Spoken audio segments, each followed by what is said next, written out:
We're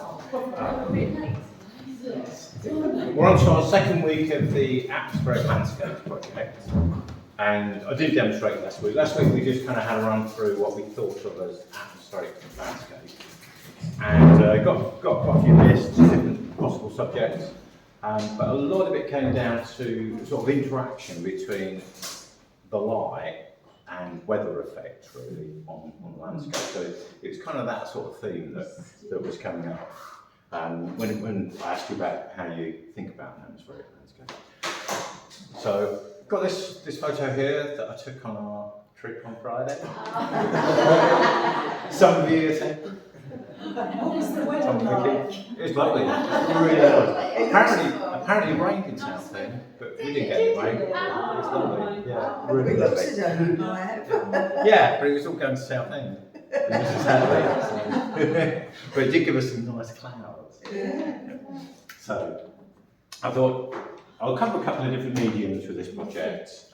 I thought I'd start with the lightweight ones that if you did want to go out painting, these are the easiest to carry. Things like watercolours, pastels. So do a bit of watercolours this week. Next week, pastels, or if this goes wrong, it could be pastels over the top, which is like the watercolour rescue technique.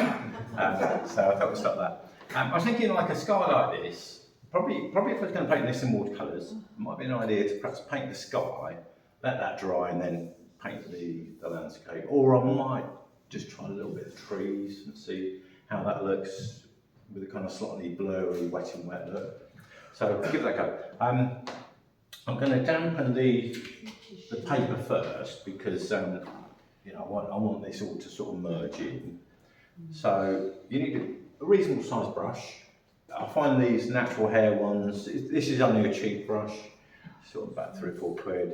But the natural hair ones will hold a lot more moisture. You don't have to, if you haven't got those, probably something like that, a nylon hair would work. But you just want something you get some water on quite quickly with.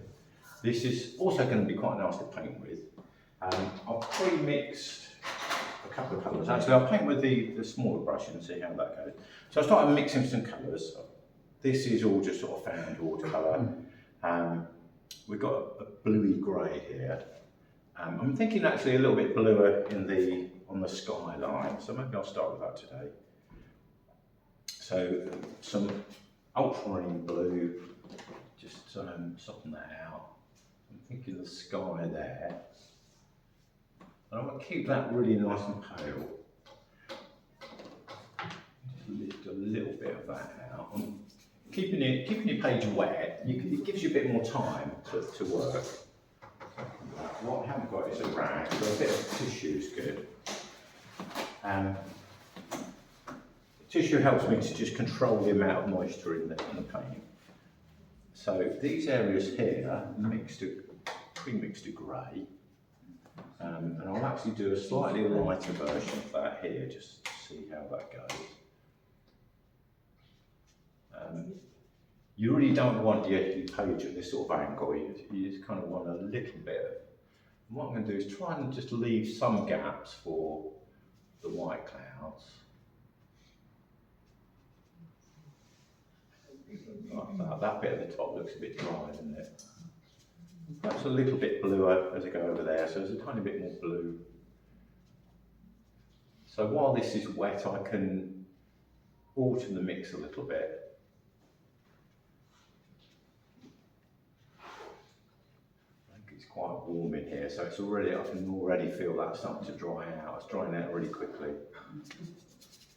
So perhaps maybe another technique is this sort of dry brush look, so something a little bit like that. Along those lines, and get that nice dark cloud there. While that's still wet, I actually mix that a little bit stronger. So brown and blue, tiny bit of red.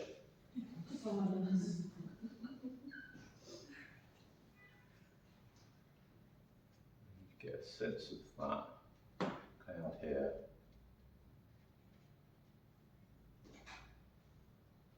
And yeah, while this is still wet, this will keep manipulating the paint. Just work some of that. That's a little bit drier up there. yeah, let's come down and try and get a little bit this clouded, just underneath here. So again, a little bit darker.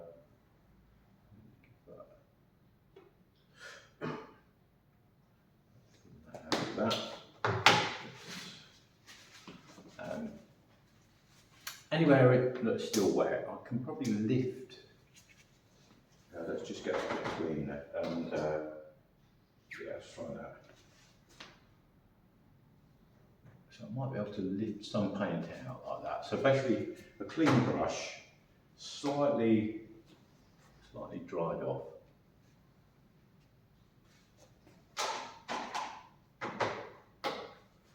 Like that, maybe a little bit in here.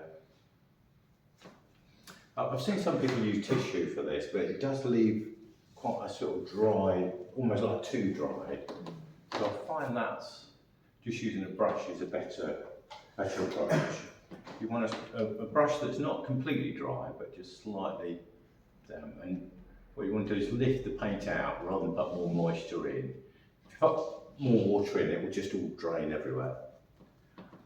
So I think I'll probably leave it at that. Maybe just lift that out a little bit. So it was raining. Oh, right, okay, we'll leave that. Oh, too late. Yeah, that's okay. Put it back, okay. Okay. Didn't work there. Didn't work as well. No, you see what I mean? That's a little bit too moist there. So actually, let's put some stronger paint in there. It's quite hard to. Yeah, I'll put dark a bit in there. That's far too dark there.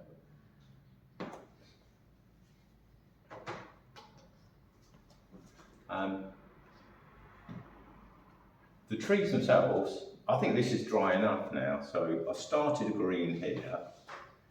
I don't want it too strong a green because it's green in the distance, and to me that's really quite dark. You know, there's not a lot of colour there, so a tiny bit of red mixed in with that. Brown and blue, and where's my green? Oh look, that's what blue. A little bit of yellow ochre.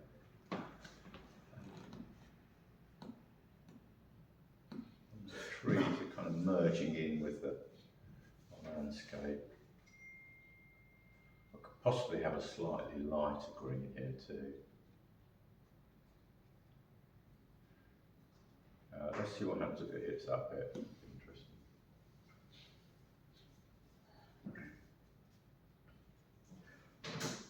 You can see the whole sort of process is fairly quick. It's a quick, sketchy sort of painting. In a sense, this is the easier bit of doing this with the skies, a tricky area. Like that. Then I would let that dry and then pop the green. So it's not perfect, so that might be one that I can get the pastels out of next time. Interesting to see. But I think the thing is to sort of kind of be brave, experiment. They will go wrong. It doesn't really matter. We'll be able to do something with that, with the pastels, to retrieve that. This bit here is quite interesting. So that dried too quickly. So what I will do there is once it's properly dry, really want clean water for this. If I want to soften that bit up, I can get some clean water, clean brush, and just dampen that edge. And just blot it a little bit. And because I'm going back to the white paper, I'll get a softer sort of look there. I'll bring that down here a little bit. Yeah, so it will start to look a little bit more natural. So that's something you can do, but do wait for it to dry. Otherwise you'll end up introducing water and it will go everywhere. So yeah, a few things you could experiment with there if you wanted to. Is that okay? Yeah.